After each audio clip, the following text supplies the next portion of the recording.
اچھا ڈاکٹر قمر چیمہ صاحب، یہ ایک انتہائی اہم نقطہ چودھری صاحب نے جو اٹھایا ہے، بظاہر ایسا لگتا ہے جس سے انٹرنیشنل لیول کے اوپر انٹرونشن ہو رہی ہے، امریکنس 24/7 مانیٹرنگ کر رہے ہیں، ان کے اب ظاہر وائس پریزیڈنٹ بھی انوالو ہو گئے، ان کے پہلے جو فارن منسٹر اسٹیٹ سیکرٹری بھی انوالو ہوئے، پیٹ جو ہیگسیتھ ہیں ان کے ڈیفنس سیکرٹری، وہ بھی، اس کے اوپر ہم بعد میں بات کریں گے۔ ڈی ایسکلیشن بظاہر ہمیں نظر آئی، کیا یہ ایک ڈسیپشن ہے؟ کیونکہ آن گراؤنڈ ہمیں کوئی ایسے اس کے جو ہے اثرات نہیں مل رہے کہ ڈی ایسکلیشن کی طرف معاملات جا رہے ہیں۔ چیمہ صاحب جی دیکھیں، اس میں تھوڑا سا اس کو سمجھنا پڑے گا۔ اگر ہسٹوریکل لینس سے دیکھیں تو لاسٹ ٹائم بھی جب پلوامہ پہ یہ انہوں نے فالس فلیگ کروایا تھا تو انہوں نے انسیڈنٹ کے 12 دن بعد حملہ کیا تھا۔ سو ابھی اور اری میں بھی آلموسٹ یہی نمبر تھا، 12 دن۔ تو ابھی سٹل وہ دنیا کو یہ پیغام دے رہے ہیں کہ ہم ایک نارمل لائف گزار رہے ہیں۔ نریندر مودی بھی سپیچ دے رہے ہیں، باقی بھی سارے، پہلے 7-8 دن تو ان کو کچھ سمجھ نہیں آ رہی تھی، کسی کو کوئی بیان نہیں آ رہا تھا، سٹیٹمنٹ نہیں آ رہی تھی۔ سو ایک تو چیز یہ ذہن میں رکھیں کہ 12 دن بعد انہوں نے یہ ایک سٹرائک کی تھی اس وقت بھی، جس کا پاکستان نے بڑا سکسیسفلی جواب دیا تھا۔ دوسری بات یہ کہ اس وقت انڈیا کے اندر پینک ہے، اور اس وقت جو اپوزیشن ہے جس میں اسد الدین اویسی اور راہل گاندھی صاحب، وہ کہتے ہیں نریندر مودی صاحب کہ آپ تو کہتے تھے ہم گھس کے ماریں گے، آپ تو گھر میں گھس کے بیٹھ گئے ہو۔ تو وہ یہ جو آپ ڈی ایسکیلیشن کی باتیں کر رہے ہیں، بیسیکلی جو نریندر مودی کا موڈس آپرینڈائی تھا وہ یہ تھا کہ اس فالس فلیگ کے بعد حالات ڈومیسٹکلی اپنے ساتھ ملا لو میڈیا کی سپورٹ کے ساتھ، اینڈ دین کیونکہ ہم دنیا کے پارٹنر ہیں تو دنیا ہمارے ساتھ کھڑی ہوگی، 2-4-5 ملک سٹیٹمنٹ دے دیں گے ہمارے حق میں، اور پھر ہمارے پاس جسٹیفیکیشن آ جائے گی۔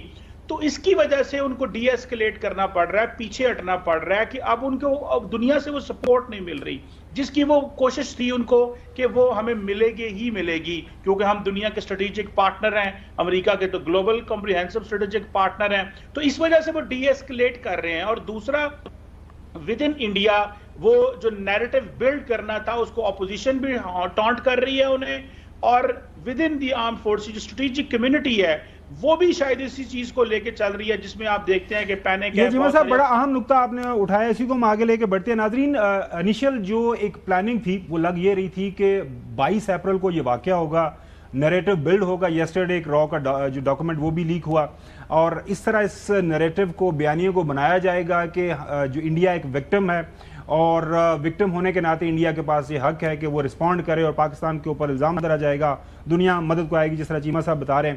لیکن ہوا یہ کہ جو ہی یہ واقعہ ہوتا ہے اس کے بعد اس واقعے کے حوالے سے جو سوالات اٹھائے جاتے ہیں، اور پاکستان کی طرف سے اس سارے جھوٹ کو، جو ظاہر ہے ہم نے اس کے اوپر بہت بڑے سوالات اٹھائے، انٹرنیشنل جو میڈیا ہے وہ بھی بیچ میں پھر کود پڑا، اور اس کے اوپر جو سوالات اٹھنے شروع ہو گئے، تو اب لگ یہی رہا ہے کہ وہ جو جسٹیفیکیشن چاہیے تھی وہ مل نہیں رہی۔ سب سے پہلے ناظرین، بلومبرگ کی سٹوری آپ کے سامنے، دنیا کا بڑا ایک میڈیا ہاؤس ہے، ایک مستند ایک میڈیا آؤٹ لیٹ ہے، وہ کیا سٹوری دے رہے ہیں؟ وہ دے رہے ہیں کہ India seeks answers on how 200,000 troops fail to stop attack.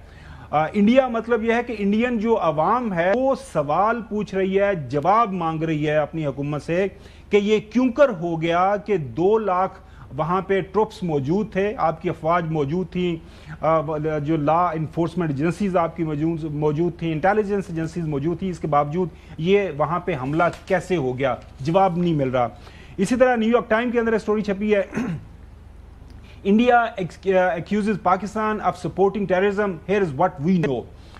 India, citing national security concerns, has publicly provided little evidence linking the attack to Pakistan, which denies involvement. Pakistan has also called for an international investigation into the attack.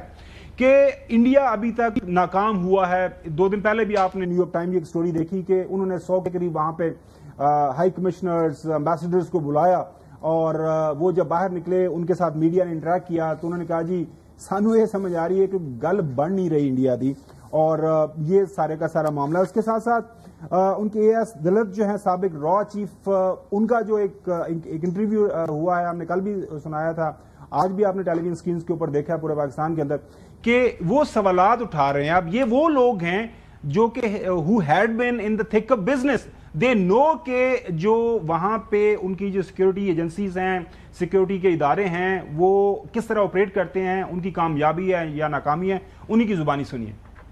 اسے intelligence security lapse مانتے ہیں؟ اس میں security failure زیادہ ہے کیونکہ security وہاں تھی نہیں. انٹیلیجنس بھی مطلب ہے اگر آپ کے پاس خبر نہیں تھی یہ حادثہ ہوا یا قصہ ہوا تو پھر انٹیلیجنس فیلئر بھی ہے. کہیں نہ کہیں تو پوچھ تاچھ ہوگی. میں سمجھتا ہوں کہ بھائی یہ کیسے ہوا. رسپانسبلٹی جو آج جو لا اینڈ آرڈر ہے وہ تو دلی کے ہاتھ میں ہے نا, عمر عبداللہ کے ہاتھ میں نہیں ہے. لیکن ابھی تک کوئی جواب دہی ود ان جو انڈین اسٹیبلشمنٹ ہے یا انڈین گورنمنٹ جو ان کی ہے وہاں پہ کوئی جواب دہی ایسا ہمیں کوئی ہوتی ہوئی نظر نہیں آ رہی. اسی طرح ایک اور ان کے صاحب ہیں اجے ثانی صاحب, کاؤنٹر ٹیررزم کے ایکسپرٹ ہیں. ان کا انٹرویو بھی ہم نے دیکھا, وہ بھی اسی طرح کے ملتے جلتے خیالات کا اظہار کر رہے ہیں کہ abject failure on the part of security agencies, اور اس سارے معاملے کو سیاسی طور پر جو پرائم منسٹر مودی استعمال کرنے کی کوشش کر رہے ہیں.